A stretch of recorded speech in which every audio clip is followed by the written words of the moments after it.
एक और बड़ी खबर, यूएस ईरान फेल होने के बाद मिडिल ईस्ट में जारी तनाव के बीच अब एक छोटा लेकिन रणनीतिक रूप से बेहद अहम देश ने बड़ा संदेश दिया है और वो है श्रीलंका। दोस्तों, जब पाकिस्तान मिडिल ईस्ट में मसरूफ है, इंडिया क्या कर रहा है? इंडिया बेसिकली अपनी डिपेंडेंस जनरेट कर रहा है फॉर श्रीलंका। श्रीलंका का सबसे बड़ा शिपयार्ड कोलंबो डॉकयार्ड अब भारत का हो चुका है, क्योंकि सबसे ज्यादा हिस्सेदारी भारत की ही एक डिफेंस कंपनी ने इसमें ले ली है। भारत में सारा सेटअप हुआ दुनिया की नजरों से बचा कर, तक किसी को उसकी खबर ना होने देना। रीजन है कि एक मुल्क जिसका आप देखें कि तकरीबन 646 अरब डॉलर की जिसकी इकोनॉमी है और खासतौर पर रिजर्व्स हैं जिसकी 4.2 ट्रिलियन डॉलर की इकोनॉमी है। एक तारीखी वाकया है जिसका पूरी दुनिया में, ना सिर्फ मीडिया में बल्कि जो डिप्लोमेटिक कम्युनिटी है, जो पॉलिटिक्स के एक्सपर्ट्स हैं, वो इसकी बहुत तारीफ कर रहे हैं, इसको एक्नॉलेज कर रहे हैं। एक बहुत अच्छा और बड़ा काम किया है।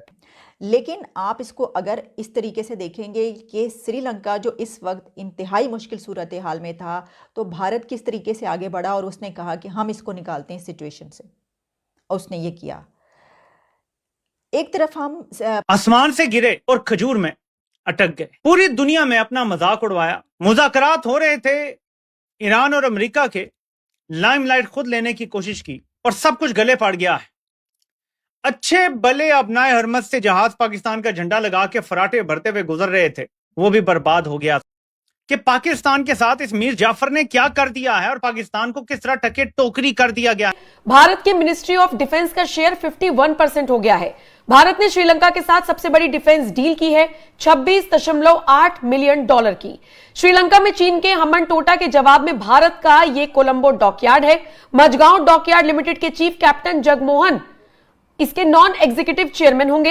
हिंद महासागर में अब भारत का दबदबा और बढ़ने जा रहा है। अमेरिका लंबे समय से कोलंबो डॉकयार्ड लेने की कोशिश कर रहा था, लेकिन भारत ने इस पर अपना एक तरीके से कब्जा जमा लिया है। और इसकी लोकेशन कुछ इस तरह की है कि पूरा इंडियन ओशन पर हम निगरानी रख सकते हैं। अब होगा क्या कि हमारे पास कहां कहां है इस तरह के डिफेंस डॉकयार्ड, आप समझिए। एक तो वेस्ट में है हमारे पास, जिसको हम गोवा कहते हैं। एक अपने पास विजाज में है, विशाखापत्तनम में है। अच्छा। और एक अब नीचे आ गया श्रीलंका के पास, वहां पे उसका लोकेशन देखिएगा एग्जैक्ट। अब भारत का दबदबा इंडियन ओशन में।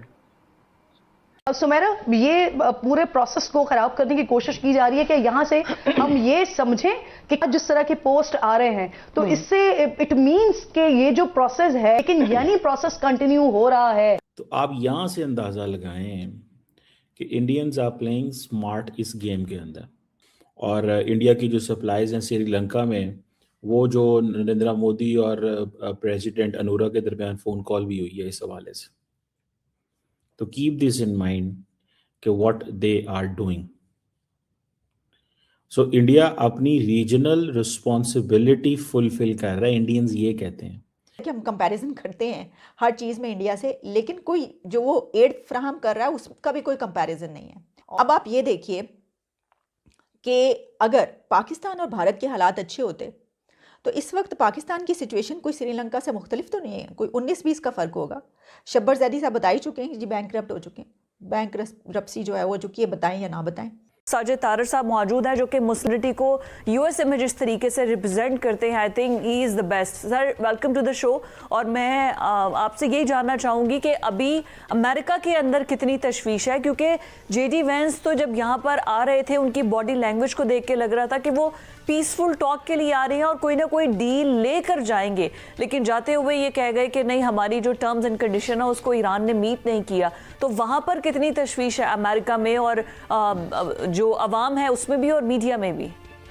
देख फिजा, सबसे पहले तो अर्ज ये करना चाहूंगा कि मैं 2-3 सिनेरियो आपके देखने वालों के सामने रखना चाहूंगा कि क्या हुआ है, क्या होना चाहिए था और ऑन ग्राउंड रियलिटी क्या है।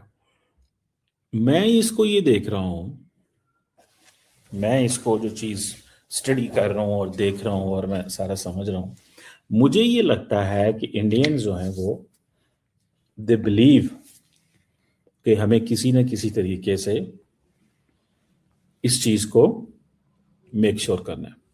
और वो क्या मेक श्योर करना है कि हम कैसे, किधर, क्या जो है वो चीज़ जो है वो कर सकते हैं। अब फॉर एग्जांपल जितनी भी वो जिसे कहते हैं ना जो डिपेंडेंस है, अच्छा इंडिया को ये है कि वो कोई सप्लायर नहीं है क्रूड का या इन चीज़ों का, लेकिन इन मुल्कों को ये है कि इंडिया ने अपनी डिपेंडेंस इनसे जनरेट करवाई है।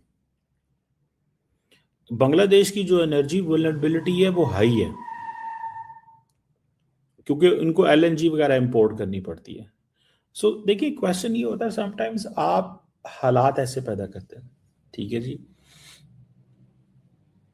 कि आप अगले बंदे को अपने ऊपर डिपेंडेंट करते हैं, और फिर डिपेंडेंट करके क्या करते हैं, डिपेंडेंट करके आप उनसे फिर जारी बात है फायदा लेते हैं। सो इंडिया जो है वो उसने ये किया है, वो अभी they were scrambling for fuel and gas and LNG this that Middle East crisis, ठीक है जी। अब इंडिया को बांग्लादेश फोन कर रहा है कि भाईजान हमारी ये रिक्वेस्ट हमारी सुने, और अब जरा इस तरह की सिचुएशन में चीज़ें महंगी मिलती हैं, यू गॉट इट, महंगी मिलती हैं, लोग कहते हैं अच्छा चलो कर लेते हैं, देख लेते हैं, हो जाएगा, देखते हैं क्या करते हैं। तो ये तेल शेल ये वो सारी चीज़ें जो है ना, they are into this game, वो इस गेम के अंदर ज़रूर है। डिप्लोमेटिक नॉर्म्स क्या हैं, मसला कितना बड़ा है, लेकिन जरूरत क्या है। मैं 3-4 सिनेरियो 3-4 एंगल्स आपके सामने रखने की कोशिश करूंगा। 15.5 शराइत में से मेरे ख्याल में 14.5 शराइत के ऊपर एग्रीमेंट हो चुका था, और सबसे बड़ा मोजा यह था कि दोनों पार्टियां ईरान और अमेरिका जंगों के बावजूद, डिसएग्रीमेंट्स के बावजूद, माजी के एक तल्ख माजी के बावजूद दोनों एक टेबल पर ना सिर्फ इकट्ठे थे, सारा दिन चाय पीते थे और बल्कि लंच डिनर इकट्ठे फूड खाते रहे। लेकिन क्या स्पॉइलर सामने आया कि JD वैंस साहब को अमन की ट्रॉफी के बगैर वापस आना पड़ा। और मैं यहां अर्ज करना चाहूं, ये ट्रॉफी जो थी ये उनकी गारंटी थी 2028 के, उन जरूरत थी 2028 के प्रेसिडेंशियल इलेक्शन के लिए जो उसके उम्मीदवार हैं, लेकिन वो नहीं ला सके।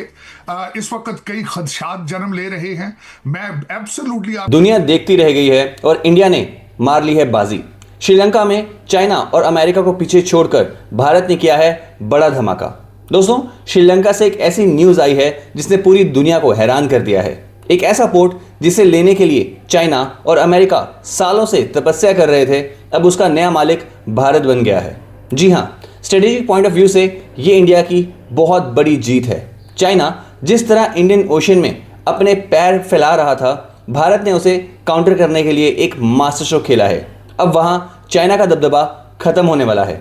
सबसे शॉकिंग बात यह है कि अमेरिका जैसे सुपर पावर ने भी इस डील के लिए काफी पापड़ बेले थे, लेकिन एंड में श्रीलंका ने भारत का हाथ थामा। ये दिखाता है कि ग्लोबल पॉलिटिक्स में अब इंडिया का वेट कितना बढ़ चुका है। श्रीलंका के लीडर्स का कहना है कि वो अपनी न्यूट्रल पॉलिसी से पीछे नहीं हटेंगे, लेकिन इंडिया के साथ ये पार्टनरशिप एक गेम चेंजर होने वाली है। मिडिल ईस्ट वॉर और ग्लोबल टेंशंस के बीच भारत का ये मूव एक कड़ी वार्निंग है दुश्मनों के लिए।